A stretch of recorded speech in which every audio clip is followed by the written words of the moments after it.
કે જ્યાં રાજ્યની વકફ સંપત્તિના વિવાદ અંગે હાઈકોર્ટનો ઐતિહાસિક ચુકાદો, વકફ એક્ટ અંગે ગુજરાત હાઈકોર્ટનો મહત્વનો ચુકાદો, નાની દરગાહથી માંડીને મોટી મસ્જિદોના સંચાલકોએ પણ હવે ભરવી પડશે કોર્ટ ફી।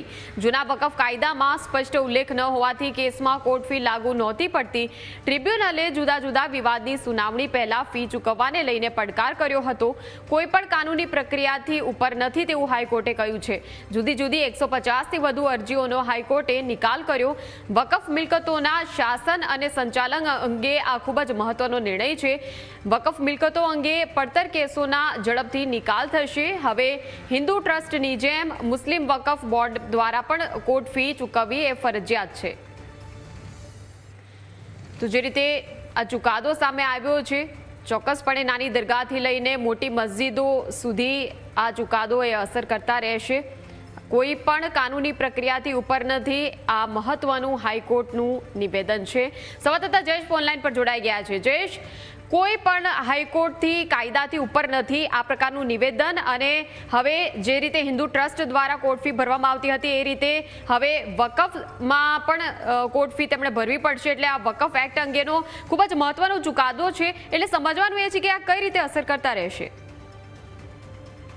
ચોક્કસથી અત્યાર સુધી જે પ્રકારે કાયદાકીય જોગવાઈઓ હતી ને તેને લઈ અને અનેક જે મસ્જિદો, નાની દરગાહથી લઈને મોટી મસ્જિદો છે તેના સંચાલકો દ્વારા કોર્ટમાં કોઈ પણ જાતની ફી ભર્યા વગર છે તે કેસ કરવામાં આવતા હતા, અરજીઓ કરવામાં આવતી હતી। પરંતુ આજે ગુજરાત હાઈકોર્ટ દ્વારા ઐતિહાસિક ચુકાદો છે તે રાજ્યમાં વકફ સંપત્તિઓને લઈને આપવામાં આવ્યું છે ને વકફ એક્ટમાં જે જોગવાઈ હતી કે કોઈ પણ દરગાહથી લઈ મસ્જિદ સુધીની અરજી કરવામાં આવે તો તેમને જે કોર્ટ ફી છે તે ભરવામાંથી મુક્તિ મળતી હતી। અને તેની સામે સરકાર દ્વારા એ જરૂરી કરવામાં આવી કે અન્ય જે ધાર્મિક સ્થાનો છે હિન્દુઓના તે સહિતના જે ધર્મોના છે તેમને પોતાના ધાર્મિક સ્થળોને લઈને અરજી કરવી પડતી હોય છે। એવા સંજોગોમાં તેમને કોર્ટ ફી ભરવી પડે છે। જ્યારે મુસ્લિમ નો જે વકફ કાયદો છે તેમાં આ જોગવાઈ નથી, એટલા માટે હાઈકોર્ટ દ્વારા 150થી વધુ અરજીઓ છે તે ફગાવી દેવામાં આવી છે। ને સાથે વકફ મિલકતોના શાસન અને સંચાલન અંગે મહત્વનો નિર્ણય આપતા તમામ જે અરજીઓ હવે કરવામાં આવશે વકફ તરફથી તેમાં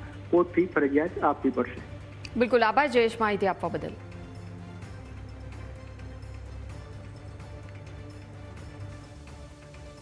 ટ્રિબ્યુનલ કેસીસ અગર કોર્ટમાં લડવાના હોય તો એની કોર્ટ ફી લેવામાં આવતી હતી, પરંતુ વકફ પ્રોપર્ટીને કોઈ બી પ્રકારની કોર્ટ ફી વસૂલવામાં નહીં આવતી હતી। આજે ગુજરાત હાઈકોર્ટે 150 જેટલા કેસોને, 150 જેટલી પ્રોપર્ટીઝને જે કોર્ટ ફીમાં વસૂલવા માટેનો નિર્ણય લેવામાં આવ્યો છે। આ ઐતિહાસિક ચુકાદો છે। સાચા અર્થમાં બધા જ ધર્મ અને બધા જ ધર્મને લાગતી જે કોઈ ટ્રિબ્યુનલ મેટરો હોય તેને એક સમાન ન્યાય આપવાનું કામ ગુજરાત હાઈકોર્ટ દ્વારા કરવામાં આવ્યું છે। એટલે કે હવે વકફની પ્રોપર્ટીને હાઈકોર્ટમાં ફ્રી રાઇડનું આજે રોક લગાડવામાં આવી છે। તમામ લોકો, તમામ ધર્મને એક સરખો ન્યાય આજે હાઈકોર્ટ દ્વારા ડિક્લેર કરવામાં આવ્યો છે। હાઈકોર્ટનો આ ઐતિહાસિક ચુકાદો છે અને હું જોઈ શકું છું કે તમામ લોકોને આ બાબતે એક સરખો ન્યાય આપવામાં આવે।